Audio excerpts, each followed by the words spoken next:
လူတော်သမားတစ်ယောက်ကမင်းရဲ့မျက်နှာကိုခွာယူပြီးသူနဲ့လဲလိုက်မယ်ဆိုရင်မင်းမလို့ခံစားရမလဲကိုမျက်နှာကိုမှန်ထဲမှာပြန်ကြည့်နေပေမဲ့အထက်ကလူကကိုမဟုတ်ပဲကိုတောလေးကိုတတ်ခဲ့တဲ့ရန်သူတော်ကြီးဖြစ်နေမယ်ဆိုရင်ရော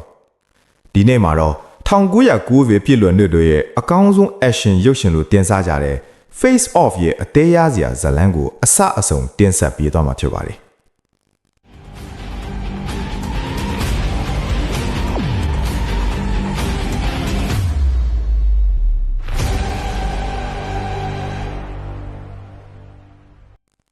ဇလန်အစမှာ FBI agent Sean Archer ဟာအရန်ကိုစိတ်တန်ရနေတဲ့ဖခင်တယောက်အနေနဲ့ပေါ်လာပါတယ်။လွန်ခဲ့တဲ့6နှစ်က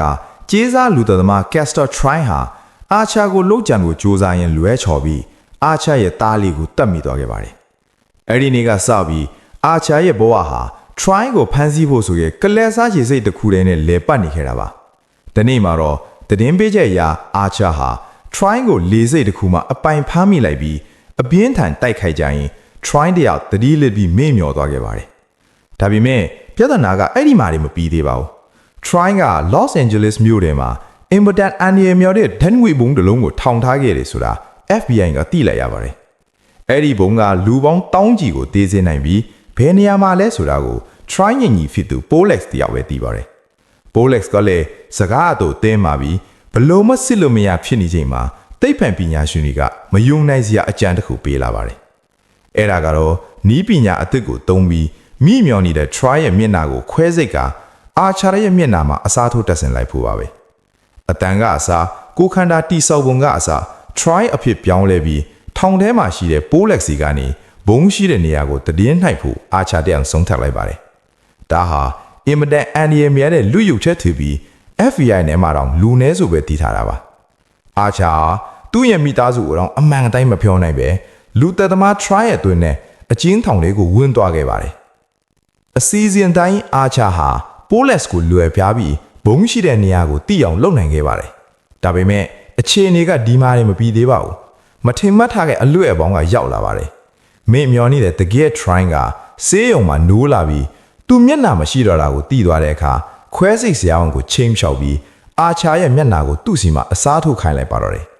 ပြီးတော့ဒီလူရုပ်ချက်ကိုတည်တဲ့လူတွေအားလုံးကို Troy ကတပ်ပစ်လိုက်ပါတယ်။အခုဆိုရင်အစစ်အမှန် Archer ဟာလူသက်သမားမျက်နှာနဲ့ဘယ်သူမှမကယ်နိုင်တဲ့အကျဉ်းထောင်ထဲမှာပြည်မိနေပြီး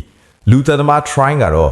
Archer ရဲ့မျက်နှာနဲ့ FBI အကြီးအကဲတယောက်လိုဟန်ဆောင်နေပါပြီ။ Troy ကဘုံကိုရှာတွေ့တယ်လို့ဟန်ဆောင်ပြီးမြို့သူမြို့သားတွေရှေ့မှာဟီးရိုးတယောက်လိုလူစွမ်းပြလိုက်တဲ့အတွက်လူတိုင်းကသူ့ကိုချီးကျူးနေကြပါတယ်။ပိုဆိုးတာက Troy ဟာArcher ရဲ့အိမ်ထဲအထိဝင်သွားပြီးArcher ရဲ့ဇနီးနဲ့သမီးအပေါ်မှာခင်ဝင်းကောင်းဖခင်ကောင်းဟန်ဆောင်နေတာပါပဲကိုမိသားစုကိုရန်သူကပိုင်ဆိုးနေတာမြင်နေရပေမဲ့ဘာမှလုပ်လို့မရတဲ့Archer ရဲ့ခံစားချက်ကတကယ်ကိုရင်နာကြရပါArcher ဟာအကျဉ်းထောင်ထဲမှာနှိပ်စက်ခံနေရပေမဲ့ဇွဲမလျော့ပဲထောင်ဖောက်ထွက်ဖို့ကြိုးစားပါတယ်သူဟာ Troy ရဲ့လူယုံတွေနဲ့ပေါင်းပြီးအသက်လုပြီးထောင်ကနေထွက်ပြေးလာနိုင်ပါတယ်အဲ့ဒီနောက်မှာတော့Archer နဲ့ Troy တို့ဟာတယောက်မျက်နှာတယောက်တတ်ထားရင်းနဲ့ထိတ်တိုက်တွေ့ကြပါတော့တယ်။ Troy ရဲ့လက်နက်ခရမ်းနေနဲ့ Archer ရဲ့ကျွမ်းကျင်မှုတွေတိုက်ပွဲဖြစ်တဲ့အခါမှာတမျိုးလုံးပွက်လောရိုက်သွားပါတယ်။အထူးသဖြင့်နောက်ဆုံးဗလီတွေကပြစ်ခတ်ခံကတော့ရုပ်ရှင်သမိုင်းမှာအကောင်းဆုံးအခန်းတွေကတစ်ခုပါပဲ။အပြန်အလှန်တနက်ချင်းချိန်ထားကြရင်မှန်ထဲမှာမြင်နေရတဲ့ကိုမျက်နှာကိုကိုပြစ်ရမလို့ဖြစ်နေတဲ့စိတ်လှုပ်ရှားစရာအခိုက်ခံတွေကတကယ်ကိုအမိတ်စားပါပဲ။နောက်ဆုံးမှာတော့ရေပေါ်စပီးဘုတ်ဒီနဲ့အသေးလဲလိုက်လံတိုက်ခိုက်ကြရင်Archer ဟာ Troy ကိုအနိုင်ယူနိုင်ခဲ့ပါတယ်။ဇလန်အဆုံးမှာတော့Archer ဟာသူ့ရဲ့မျက်နှာဟောင်းကိုပြန်ရဖို့ခွဲစိတ်မှုပြန်လုပ်နိုင်ပြီးမိသားစုနဲ့ပြန်ဆုံစည်းသွားပါတယ်။ဒါပေမဲ့သူတို့ဘဝတွေကတော့အရင်လိုဘယ်တော့မှပြန်မဖြစ်နိုင်တော့ပါဘူး။ဒီကားကရိုးရိုး action ကားတကားတည်းမဟုတ်ပဲငါကဘသူလဲဆိုတဲ့မြည်သူမြည်သွားချစ်တဲ့ identity နဲ့ပတ်သက်တဲ့မိကွန်းကိုပါပရိသတ်ကိုထည့်သွင်းစဉ်းစားစေခဲ့ပါတယ်။ကဲတငယ်ချင်းတို့ကတော့Archer ရဲ့နေရာမှာသာဆိုရင်ကိုမျက်နှာကိုတခြားလူတယောက်ကယူသွင်းပြီးကိုမိသားစုနဲ့လာနေနေမယ်ဆိုရင်ဘလို့နီးနဲ့တက်တည်ပြမလဲအခုလိုမျက်နှာလဲနီးပညာသာတကယ်ရှိလာမယ်ဆိုရင်ကောင်းကျိုးတဲ့စူးကျိုးကပိုမလားဆိုတာ comment မှာရေးပေးခဲ့ကြပါဦး